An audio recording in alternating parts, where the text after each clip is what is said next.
बुद्धाय नमः। ओम आनंदम। सहज विपස්සना ध्यान के दूसरे दिन में इस संध्या वेला में आप सबका तहे दिल से, हृदय से स्वागत है, स्वागत है, स्वागत है। जो साथी मित्र आज जुड़े हैं, कल का जो कार्यक्रम है वो कार्यक्रम आप देख सकते हैं। व्हाट्सएप पर आप लिंक मांग सकते हैं। इसलिए आज जो दूसरा सत्र आपका आरंभ हो रहा है सहज विपස්සना ध्यान का, उसी से हम इस यात्रा का शुभारंभ कर रहे हैं। जो कल जुड़े हुए जो साथी मित्र थे उनको एक होमवर्क मैंने दिया था। हर दिन कोई ना कोई होमवर्क आपको ऐसा मिलेगा जिसे आप कर सकेंगे और मुझे बता सकेंगे ईमानदारी से। जो कल आप सभी को जो होमवर्क मिला था, कितने ऐसे साथी मित्र हैं जिन्होंने उसे पूरा किया? अगर कोई साथी मित्र है तो यस लिख सकते हैं। जिस साथी मित्र ने भी वो होमवर्क किया है आप यस लिख सकते हैं। अर्पित मेहरा जी लिखती हैं यस, अनीता जिंदल जी लिखती हैं यस, सुदेश मुंजाल जी लिखते हैं यस। इसका मतलब सब सचेत हैं, सजग हैं। अच्छी बात है, बहुत सुंदर। रमेश आनंद जी भी लिखते हैं यस।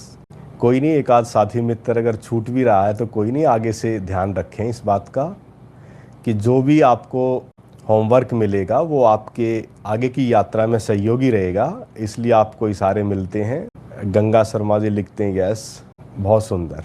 जिन भी साथी मित्रों ने आज ये होमवर्क किया होगा तो उनको कुछ न कुछ ऐसी प्रतीति रही होगी जो शुभदायी और अच्छी लगी होगी, मुझे पता है। क्योंकि जब भी आप सचेत होके, मैंने कहा था कि कोई भी कार्य आप करें, बस लगभग आज अब 24 घंटे हो गए हैं। 24 घंटे में जो भी शरीर के द्वारा आप कार्य करते हैं, उस कार्य के प्रति आपको बस 10 दफ़ा सचेत होना। भले ही आप 5 सेकंड के लिए होते हैं कि 10 सेकंड के लिए होते हैं कि आप 1 मिनट के लिए होते हैं, जो भी आप कार्य कर रहे हैं, तो उस दौरान आप अपने आप को देखना कि जो भी कार्य आप कर रहे होते हैं, अगर उस दौरान अगर आप सचेत व सजग होते हैं तो वो जो आपका कार्य है उस समय जो किया जा रहा है वो स्थिति आपकी वर्तमान की आ जाती है। और मैंने कई बार आपको बताया है कि किसी कारण भी अगर आप वर्तमान में होते हैं तो वो शुभदायी है, आनंददायी है और वो आपको अनुभव में आता होगा। बस इतना ही इशारा है। इसलिए जिन साथी मित्रों ने भी ये होमवर्क किया है, बहुत अच्छा है। अब हम आज की इस यात्रा पर चलेंगे। जो साथी मित्र अभी आज जो जुड़ रहे हैं उनके लिए भी थोड़े से इशारों में कल हमने जिक्र किया 4 आर्य सत्यों का। पहला आर्य सत्य है जीवन दुख है, दुख का कारण है, दुख के दूर होने की संभावना है और दुख का उपाय है। फिर इन्हीं 4 आर्य सत्यों को अगर हमें दुख के उपाय अगर जीवन में करना है तो अष्टांग मार्ग है, और अष्टांग मार्ग में 8 पॉइंट महत्वपूर्ण है। जैसे मैंने कल इशारा किया था, सम्यक दृष्टि है, सम्यक समृद्धि है, सम्यक कर्म है, सम्यक आजीविका है, सम्यक वाणी है, सम्यक संकल्प है, सम्यक व्यायाम, सम्यक समाधि। ये अष्टांग मार्ग जो बुद्ध का, अगर हम इसे समझ के द्वारा जीवन में उतारते हैं तो दुख का उपाय और उसका समाधान, उसका हल हो सकता है। लेकिन इस पे मैंने कहा था कि इस पे प्रकाश बाद में डलेगा। मैंने कहा था कि 4 आर्य सत्य हैं और 8 आपके जो है अष्टांग मार्ग के जो कुछ बिंदु हैं, लेकिन उन पे चर्चा न करते हुए 5 जो महत्वपूर्ण जो हमसे जुड़ी हुई चीजें हैं, इस पे मैंने इशारा किया था। उसमें शरीर है, कामनाएं हैं, संकल्प व अवधारणा और भावबोध और चेतना, ये 5 जिनसे हमारा बहुत गहरा संबंध है। इसलिए फिर इन 5 पे जब मैंने इशारा किया तो मैंने फिर इशारा किया इन्हीं 5 से संबंधित 4 जो है विपස්සनाओं का संबंध है जो बुद्ध ने कायानुपसना, वेदानुपसना, चित्तानुपसना और फिर आपकी धम्मानुपसना, इन 4 का जिक्र किया है। और उन 4 का जो संबंध है वो 2 चीज़ों से जुड़ा है, और मैंने इसलिए इशारा किया था वो 2 चीज़ें क्या हैं, एक आनापान सती योग और एक विपස්සना ध्यान। इसलिए मैंने ये भी इशारा किया था कि ज्ञान का आधार जैसे 4 आर्य सत्य हैं, फिर अष्टांग मार्ग है, फिर 5 स्कंद हैं जिनका मैंने जिक्र किया, फिर आपकी 5 विपස්සनाओं पे फिर वो जिक्र करते हैं, समझाते हैं, बताते हैं कायानुपස්සना के विषय में, जो हमने कल इस पे बहुत प्रकाश डाला। और फिर उसी से संबंधित जो 5 स्कंद हैं वो उन्हीं से जुड़े हुए हैं। इसलिए आज जो फिर मैंने कहा कि इन सब का संबंध 2 चीज़ों से जुड़ा है, जो प्रयोग हैं, जो प्रयोग यानी कि प्रैक्टिकल जो उन्होंने कराया, आनापान सती योग का और विपස්සना ध्यान का। इसलिए आनापान सती योग का जो संबंध है वो आती जाती श्वास, आना पान का यही मतलब है, और सती का मतलब है सचेत व सजग, और योग आप जानते ही हैं जुड़ना। इसलिए आनापान सती योग और विपස්සना, विपස්සना का मैंने कल जिक्र किया था कि देखना, सूक्ष्मातीत रूप से देखना, निरीक्षण करना, इसको ऐसे भी आप समझ सकते हैं, यानी कि आपको बस देखना है। इसलिए पसना का अर्थ है देखना, वी का अर्थ है निरीक्षण या सूक्ष्मातीत। इसलिए ये सब जिक्र हुए और फिर हमने कायानुविपස්සना पे चर्चा की और उसका शरीर से संबंध है उसकी चर्चा की, और फिर कायानुपස්සना से संबंधित हमने कल ध्यान किया। लेकिन आज का विषय जो है आप सभी के लिए, क्योंकि आज वेदानुपස්සना से संबंधित विषय रहेगा और उसी से संबंधित थोड़ी चर्चा जरूरी है, क्योंकि हमें प्रयोग में प्रवेश करना है तो चर्चा जरूरी है, क्योंकि तभी फिर हम प्रयोग अच्छे से कर पाते हैं। इसलिए यहाँ बुद्ध के उस ज्ञान के आधार को भी हम लेके चल रहे हैं और प्रयोग को भी लेके हम चल रहे हैं। इसी 1.5 घंटे में हमें काफ़ी कुछ करना होता है, इसलिए आप कर्मठ हैं, कर्मशील हैं, इसलिए आप सभी इस प्रयोग के लिए बैठे हैं। तो जो 5 स्कंद थे उनमें सबसे पहला था शरीर और दूसरा था इच्छाएं, कामनाएं। अब जो इच्छाएं हैं और जो कामना है, हम सबको पता है कि सबकी इच्छाएं होती हैं, सबकी कामनाएं होती हैं, लेकिन जो इसी से संबंधित जो प्रयोग है वेदानुपස්සना का, उस प्रयोग को हम करेंगे। लेकिन अब इच्छाओं को आज हमने विषय में डाल लिया है क्योंकि दूसरा स्कंद है, महत्वपूर्ण है। तो इच्छाओं पे आने से पहले एक चीज को हम जरूर लेंगे, इसे थोड़ा अब आपको समझना है। बहुत से साथी मित्र सोचते हैं कि इच्छाओं के कारण, कामनाओं के कारण हम काम करते हैं, कर्म करते हैं, लेकिन जब हमारे भीतर कामना व इच्छा नहीं जगी थी, जब मानव यानी कि विकसित नहीं हुआ था बुद्धि के स्तर पर, मन के स्तर पर, तब मानव क्या करता था? काम तो करता था, लेकिन किस लिए करता था आप सबको पता है। इसलिए यानी कि आवश्यकता कर्म की जननी है। हमारी जो आवश्यकताएं हैं वो कर्म हमसे करा लेती है। ठीक है, इसको थोड़ा आप समझते जाएंगे और हम फिर आगे बढ़ते जाएंगे। हमारी जो आवश्यकताएं हैं, उन आवश्यकताओं का हमसे बहुत गहरे से जुड़ाव है आदिकाल से, और आज भी और अब इस समय भी। इसलिए इच्छाओं पे आने से पहले जो हमारे भीतरी जो आवश्यकता है, उस आवश्यकता की पूर्ति के लिए हम कर्म करते हैं। और सबसे पहली जो कड़ी है, जो सबसे पहली जो आवश्यकता है, वो आप सबको पता है क्या है? रोटी, कपड़ा और मकान। सबको पता है कि कोई भी अगर है, भूख लगती है तो रोटी चाहिए, और सर्दी लगती है तो शरीर को कपड़ा चाहिए ओढ़ने के लिए, और अगर बारिश आदि तूफान अगर कुछ आ जाता है तो एक झोपड़ी या एक घर चाहिए सर छुपाने के लिए। इसलिए हम इन सब आवश्यकताओं की पूर्ति के लिए हम कर्म करते हैं। ये पहली आवश्यकता है हमारी। फिर जो है दूसरी आवश्यकता, अब इन्हीं को हम लेके चलेंगे। भोग की आवश्यकता। हम एक तो भोजन करते हैं, इंद्रियों के द्वारा भोजन, यानी कि इंद्रियां जो हैं वो भोग करती है, किसी न किसी रूप में ग्रहण करते हैं। और एक हमारी काम वासना है, उसकी भी हमारे जीवन में बहुत गहन आवश्यकता है। उसकी पूर्ति के लिए भी हमें कुछ ना कुछ करना पड़ता है। फिर जीवन जीने के लिए सुरक्षा की आवश्यकता। ये मैं कुछ पॉइंट इशारा कर रहा हूं, यानी कि अगर हमें अपने जीवन को जीना है तो हमें क्या करना पड़ता है, अपने चारों तरफ एक सुरक्षा बनानी पड़ती है। सुरक्षा का मतलब आप समझ जाएंगे कि हर व्यक्ति जब भी कभी कबीलों में रहता था या आज हम रहते हैं, तो हम अपने घर में चारों तरफ क्या चाहते हैं, सुरक्षा। और सबसे बड़ी दिक्कत क्या हुई है पता है, इसी सुरक्षा के कारण मानव जो है आज इस कदर घिरता जा रहा है, और इस कदर उस सुरक्षा के कारण जो हमारे चारों तरफ मामला बनता जा रहा है कि हमने कबीले बनाए, फिर देश बन गए, कबीलों की सुरक्षा पहले, फिर देशों की सुरक्षा, और फिर धीरे धीरे उस सुरक्षा के कारण एक दूसरे पर हमले, और आज भी उसी सुरक्षा के चक्कर में एक दूसरे पर हमले हो रहे हैं।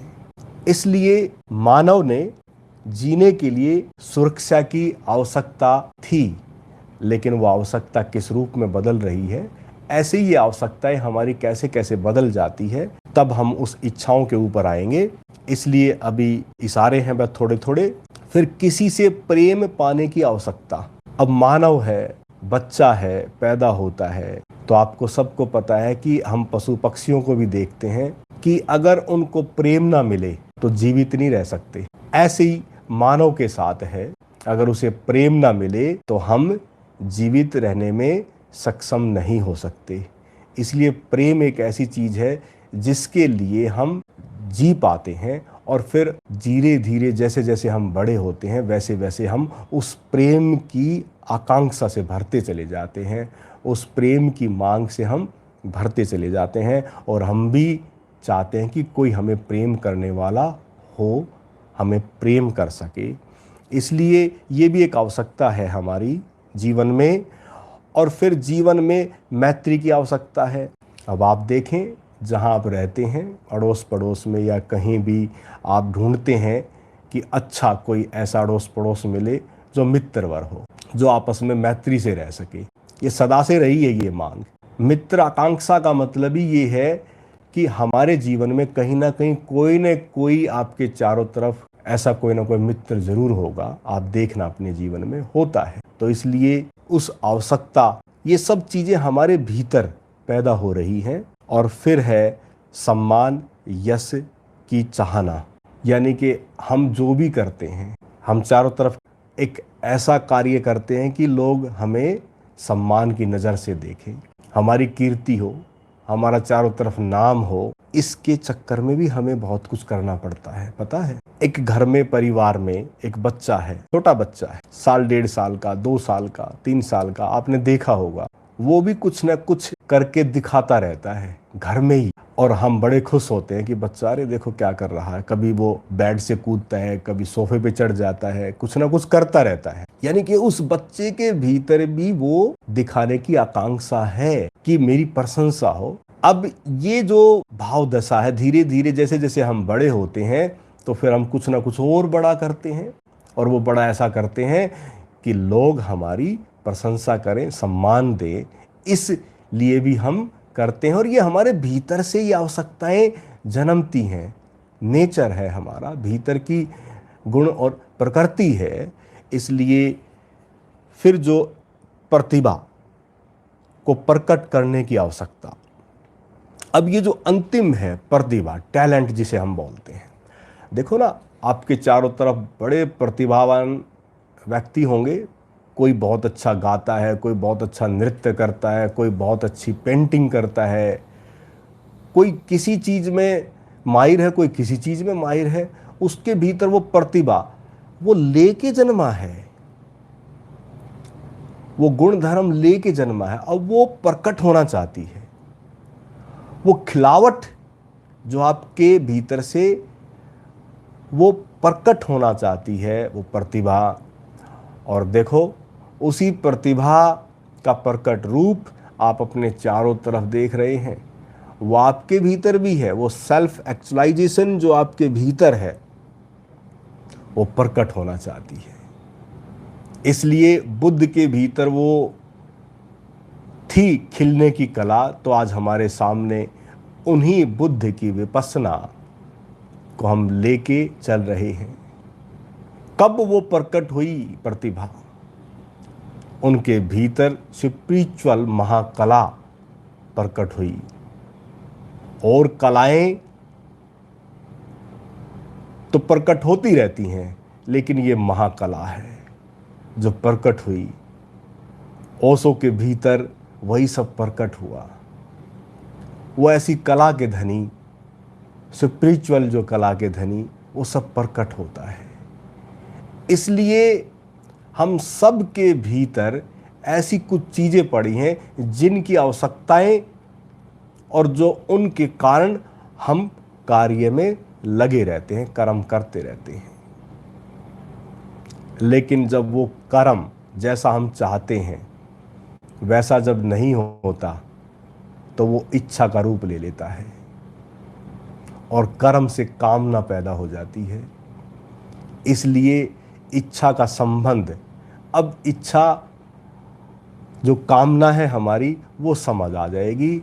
इसलिए जैसा आप उस कर्म के बदले में जो फल की आकांक्षा है, जैसे भगवान श्री कृष्ण ने इसके बारे में तो बहुत अच्छे से आप सबको गीता के उपदेश में बड़े अच्छे से समझाया है कि कर्म के फल की आकांक्षा न रख, निष्काम कर्म कर।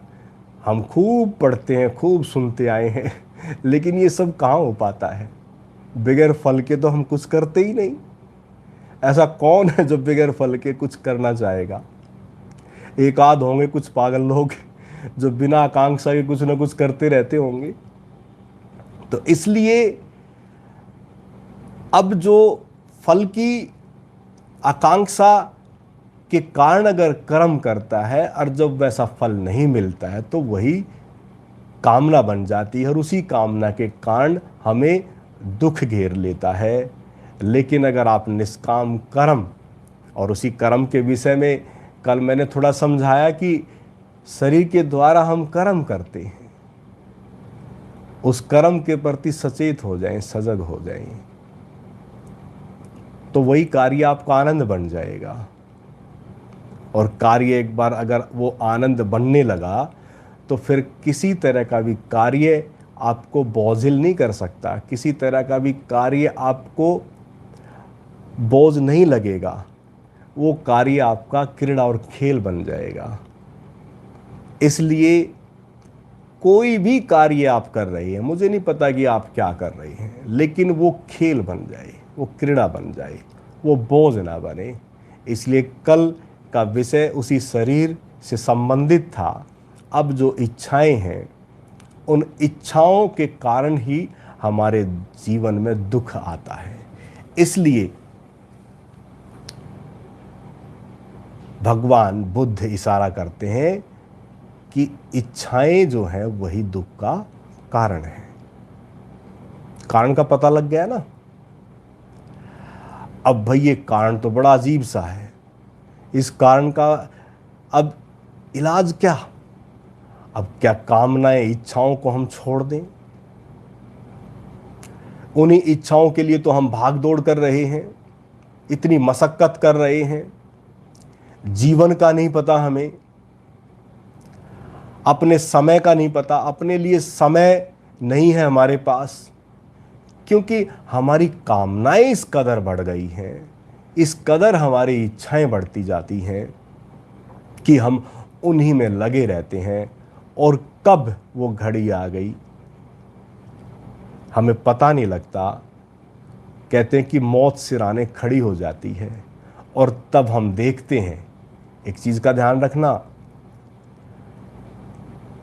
कभी वो क्षण आपके जीवन में जरूर आया होगा, क्योंकि मरते मरते सब बचते हैं, बोला कि बाल बाल बचे, और उसी कुछ पल में ही, मरते मरते ही उसी कुछ पल में ही पूरी फिल्म घूम जाती है जीवन की। और तब हम देखते हैं कि अरे जीवन तो गया। उस जीवन के जाने के छूटने का दुख है, उस समय भी दुख है कि अरे मैंने तो कुछ कर ही नहीं पाया, अभी तो बहुत कुछ रह गया है, ये तो सब गया, अब तो समय ही आ गया है। तो अंतिम घड़ी तक भी हमारी इच्छाएं, कामनाएं पीछा नहीं छोड़ती। इसलिए उस समय बुद्ध ने अपने भिक्षुओं को, यानी कि अपने साधकों को वैराग्य में लेके जाना था। तो उन्होंने तो बड़ा प्यारा सा सूत्र दिया, एक बड़ा अच्छा सा, कि इच्छाओं का त्याग, और इच्छाओं के त्याग में ही सुख है। इच्छा अगर ना बची तो फिर कारण ही ना बचेगा दुख का। तो उन्होंने तो इशारा कर दिया, लेकिन इस इशारे को आज के समय कौन पचा पाएगा? किसके अंदर ऐसी हिम्मत है कि इच्छाओं का त्याग कर दे? इच्छाओं की जरूरत ही नहीं है। अब इस चीज को थोड़ा समझने की कोशिश करना साथियों। मैंने कल ही इशारा किया था, बुद्ध जो है वो मध्यम मार्ग के प्रस्तोता हैं। मध्य मार्ग भगवान बुद्ध ने दिया, ना अति भौतिकवाद में, ना अति अध्यात्मवाद में। इसको थोड़ा समझना। अब बुद्ध ने कभी किसी चीज में अति नहीं की और ना अति सिखाई। इसलिए बड़ा प्यारा उदाहरण देते हैं, कई बार मैं वो उदाहरण देता रहता हूं, कि उनके संघ में एक बहुत अच्छी वीणा बजाता था, बहुत सुंदर वीणा बजाता था। वो संघ में सम्मिलित हो गया, लेकिन एक दौड़ होती है, और स्पिरिचुअल जगत में भी, आध्यात्मिक जगत में भी एक दौड़ आ जाती है जीवन में, कभी ना कभी बहुत आती रहती है। आध्यात्मिक जगत में भी दौड़ चल रही है और वो आती रहती है। तो उस दौड़ में सोचा कि मैं इन सब से अच्छे से गति करूं, और बहुत ही अलग ढंग से उन्होंने साधना शुरू कर दी। जो काफी साधक जो पगडंडी पे चलते थे वो ऊबड़ खाबड़ रास्तों पर चलने लगे, यानी कि एक शारीरिक पीड़क तप कि लोगों को दिखे कि देखो तुम तो पगडंडी और साफ सुथरे रास्ते पे चल रहे हो, लेकिन मैं ऊबड़ खाबड़ रास्ते से जा रहा हूं। वो अगर 1 घंटा 2 घंटे अगर विपස්සना करते, वो 4-4 घंटे 5-5 घंटे 6-6 घंटे विपස්සना करते रहते। जो भिक्षु रात को 10 बजे सो जाते, 9 बजे सो जाते, वो पूरी पूरी रात जो है लगे रहते। तो धीरे धीरे बुद्ध तक खबर पहुंची। तो जैसे ही बुद्ध तक खबर पहुंची, कोई नहीं ठीक है, ऐसे ही मिलना हुआ उनसे, और बुद्ध ने कहा कि अरे आप तो बहुत अच्छी वीणा वादक हैं, बहुत संगीत अच्छा बजाते हैं, तो चलो आज एक वीणा का कार्यक्रम हो जाए, संगीत का कार्यक्रम हो जाए। तो बोले जी ठीक है भगवान, ये तो बहुत खुशी की बात है। तो अब जब वीणा लाई गई तो काफ़ी टाइट तार कर दिए गए। तो वो बोले जी ये तो तार जो है बड़े टाइट हैं। बोले कि क्या करना पड़ेगा? बोला कि इसको थोड़ा ढीला कर देते हैं। तो ज़्यादा ढीले कर दिए। फिर बोले कि तो बहुत ज़्यादा ढीले हो गए। अब बोले जी इसको मध्यम करना पड़ेगा, यानी कि बीच के रखने पड़ेंगे, तब वीणा बजेगी, तब संगीत निकलेगा अच्छे से। बोले कि फिर आप अपने जीवन में क्या कर रहे हैं? बस इतना ही इशारा था उसके लिए, वो समझ गए। तो इसलिए साथियों, बुद्ध का जो इशारा है, उस इशारे को समझना, इच्छाओं के त्याग का मतलब है कि इच्छाओं की अति ना हो। इसको थोड़ा समझने की कोशिश करना। जैसे शरीर के लिए आवश्यकता थी भूख मिटाने के लिए, आवश्यकता की जरूरत, जो भी जरूरत है, उन आवश्यकताओं को पूरा करना, और उन आवश्यकताओं को पूरा करने के बाद फिर आपकी जो कुछ इच्छाएं हैं जो आप कर सकते हैं, इसको थोड़ा समझना। यानी कि ना अति उदर ना अति उदर। एक तो होता है कि नहीं अब तो ये भी ठीक है, फिर आदमी का ना जीवन जो है उस कदर ज़्यादा अधिक हो जाता है, फिर उधर अधिक हो जाता है। इसलिए यहाँ अब इशारा हो रहा है, लेकिन इस इशारे को समझ नहीं पाते। इशारा तो आज भी हो रहा है, लेकिन कौन समझ पाता है। भाग दौड़ तो फिर भी वही चलेगी। अब उस भाग दौड़ का मुझे पता है, आप जितने भी साथी मित्र हैं, आपकी सबकी आवश्यकताएं तो पूरी हो रही हैं, लेकिन उन आवश्यकताओं को, चलो कुछ होता है कि मेंटेन करने के लिए हमें कार्य करना पड़ता है। ठीक है, मैनेज करने के लिए, आप कार्य करने के लिए कभी मना की नहीं जाती, लेकिन एक अति होती है किसी भी चीज़ की। बस उस अति के प्रति सचेत होना है। वो अति किसी तरफ भी हो, बस उस अति के प्रति सचेत होना है। इसलिए इच्छाओं का त्याग वो उस समय बुद्ध की देशना थी, लेकिन मैं यहाँ से आपको इशारा कर रहा हूँ कि इच्छाओं के त्याग में भी आप उस निर्वाण, उस मुक्ति, उस सद्मार्ग पर पहुँच जाते हैं, और इच्छाओं के पूर्ण होने में भी आप उस निर्वाण, मुक्ति, सद्मार्ग पर पहुँच जाते हैं। अब इसको समझने की कोशिश करना। लेकिन अब इच्छा कहाँ तक है वो तो आपको तय करना पड़ेगा, कहाँ तक की इच्छा है। अब वो तय हो नहीं पाता। सबसे बड़ी दिक्कत क्या है कि वो तय हो नहीं पाता। एक होता है ना कि मुझे बस इतना, अब वो नहीं हो पाता। अब इससे एक कहानी मुझे और याद आ गई, बड़ी प्यारी कहानी है। क्या हुआ है कि एक राजा था, उसके 100 पुत्र भी थे। उसके बावजूद उसकी जो है, कहते हैं कि मौत का बुलावा आ गया और मौत आके खड़ी हो गई राजा के सामने। राजा मौत के सामने गिड़गिड़ाया, बोला कि मैंने तो अभी बहुत कुछ करना है, अभी तो बहुत कुछ बाकी है। तो मौत बोले कि ऐसा है, गिड़गिड़ाने से कुछ नहीं होगा, मुझे तो लेके जाना है। बोला कि फिर भी कोई उपाय, कोई उपाय। बोला कि एक उपाय तो चलो हो सकता है कि आप अपने बदले में किसी को भेज दो। बोला कि ठीक है चलो ये बात मैं देखता हूँ। तो उसने अपने बच्चों को इकट्ठा किया और उन्होंने इशारा किया कि भाई ऐसे ऐसे मौत आई है और मुझे अभी बहुत कुछ करना है, तो आप में से कोई भी मतलब मौत आपको लेके जाएगी। तो देखा कि बहुत सारे लड़के जो खड़े थे बोले कि अरे कमाल है, जीने की उम्र तो हमारी है, ये तो फिर भी मरने के उस पे कगार पे है, और ये हमें कह रहा है कि भाई मौत आई है तो आप में से कोई भी जो है एक तैयार हो जाए। तो ऐसे में कोई भी जब बच्चा तैयार नहीं हुआ, तो एक जो बिल्कुल लास्ट का बच्चा था, जिसकी उम्र 14-15 साल ही थी, वो बोला कि मैं चला जाता हूँ। और वो बड़ा प्यारा बच्चा था, उस राजा को भी बहुत प्रेम था उससे, लेकिन वो बोला अरे नहीं। लेकिन फिर उसने देखा कि मुझे तो अभी बहुत कुछ करना है, तो उसके लिए भी वो तैयार हो गया और बोला कि चलो ठीक है।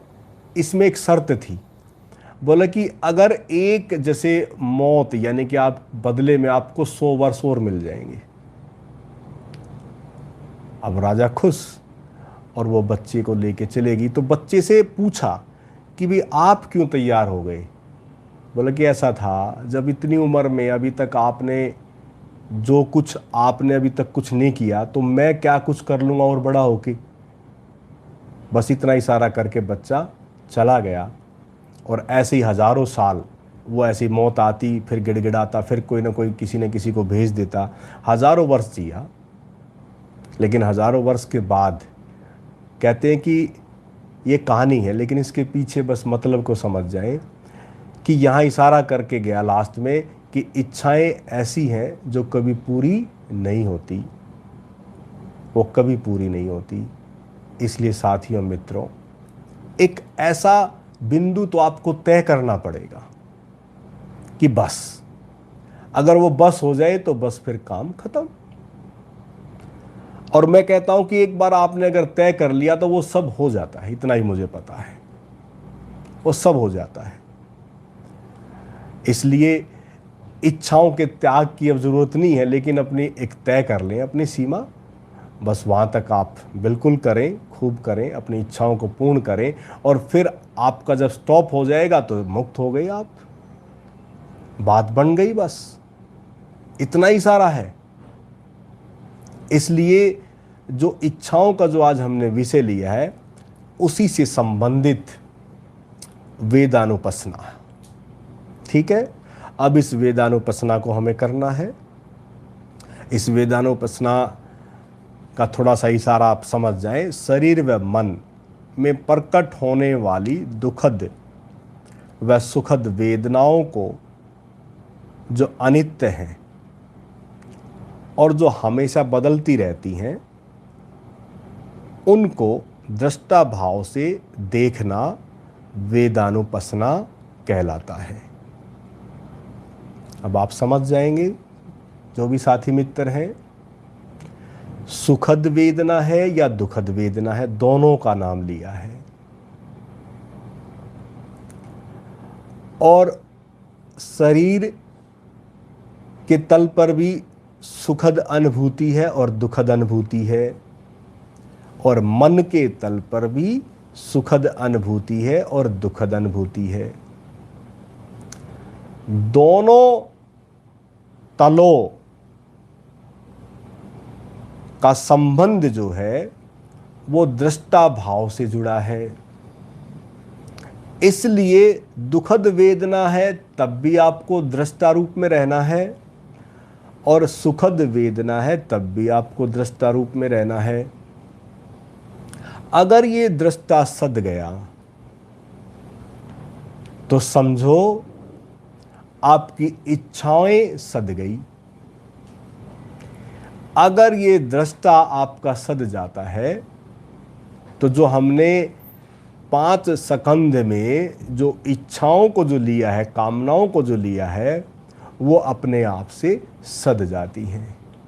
एक देखने का ढंग, एक देखने की कला आपके अंतरतम में विकसित हो जाती है। इसलिए कल मैंने इशारा इतना जरूर किया था कि शरीर के भीतर जो वेव्स, जो तरंग पैदा होती है, कल तो मैंने इशारा किया था कि एक कांटा लग जाए तो दर्द होता है। उस दर्द के प्रति हमें जागना है, उसको हमें देखना है।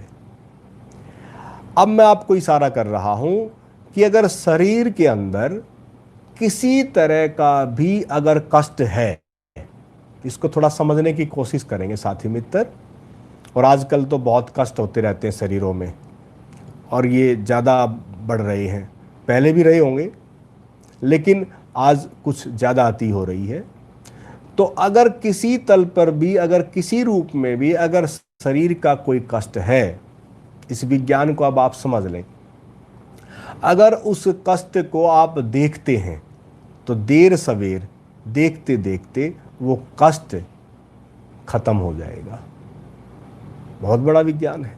अगर मन के कारण अगर कोई दुख है, किसी कारण भी दुख आया है, अगर उस दुख को भी अगर आप देखते हैं, देखने की कला, यानी कि उस दुख के कारण कोई भी विचार अगर पनप रहा है मन में, तो उन विचारों को अगर आप देखते हैं, भले कितने भी महादुख के हैं, बस आप देखते हैं, देखने की कला अगर वो देखना हो जाएगा तो वो मन का दुख विचारों के कारण या जो भी आपको महसूस हो रहा था वो भी देखते देखते खत्म हो जाएगा। इसलिए वेदानुपसना का संबंध जो है उन वेदनाओं से है जो हमारे भीतर पैदा होती रहती हैं, शरीर के तल पर भी और मन के तल पर भी।